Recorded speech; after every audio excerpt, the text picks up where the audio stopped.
Bonjour, alors aujourd'hui nous allons parler des règles qu'il faut respecter pour le choix d'un terrain ou l'implantation d'un bâtiment.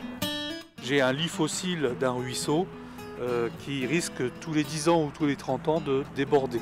Ensuite, la végétation, lorsque le terrain bouge, l'arbre va toujours essayer de se retrouver d'aplomb et il va prendre une forme particulière qui sera une forme courbée. Il faudra absolument venir voir son terrain en période humide, en période de forte pluviométrie.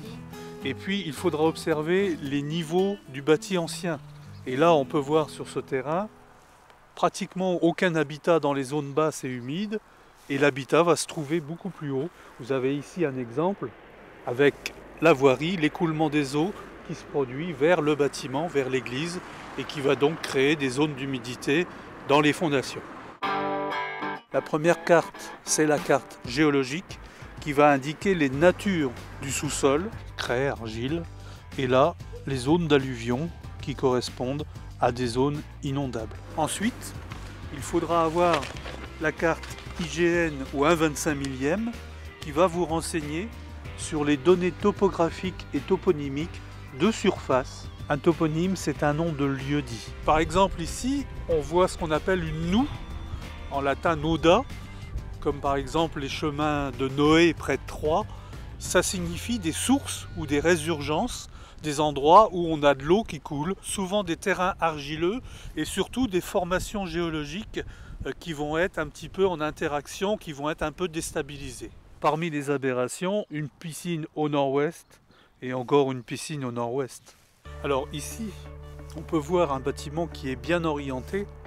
La façade où l'on vit avec les ouvertures se trouve au sud et la partie arrière, la toiture est en basse-goutte, beaucoup plus basse, et on n'a pratiquement pas d'ouverture.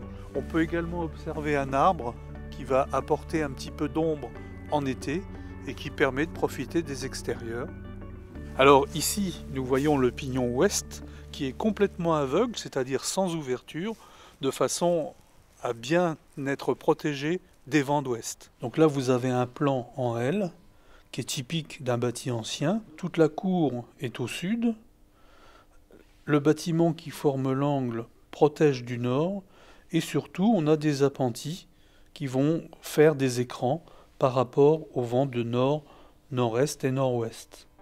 Donc il faudra prendre soin à bien respecter la zone de chauffage qui se trouve au milieu du bâtiment et qui permet de rayonner sur l'ensemble des pièces. Alors pourquoi réfléchir autant à l'implantation et l'orientation de son bâti?